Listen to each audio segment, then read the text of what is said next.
Channel.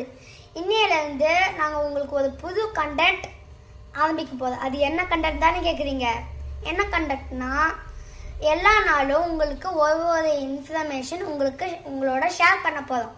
இன்னைக்கு நம்ம என்ன இன்ஃபர்மேஷன் பார்க்க போதோம்னா, Sunita Williams and Butch Willmore.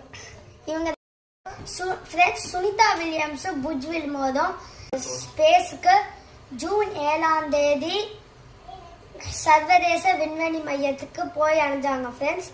அவங்க ஜூன் 14ஆம் தேதி இங்கே எர்த்துக்கு வரணும் ஃப்ரெண்ட்ஸ். அவங்க ஒரு சம் டெக்னிக்கல் இஷ்யூஸ்னால அவங்களால வர முடியல. அதனால அவங்கள 1 வீக் கழித்து வர வேண்டியதாக இருந்துச்சு ஃப்ரெண்ட்ஸ். அப்போவும் அவங்களால வர முடியல. அவங்க சீக்கிரமாகவே வரணும்னு நம்ம ப்ரே பண்ணிக்கலாம் ஃப்ரெண்ட்ஸ். அவங்க இன்னும் ஸ்பேஸ்லேயே தான் இருக்காங்க.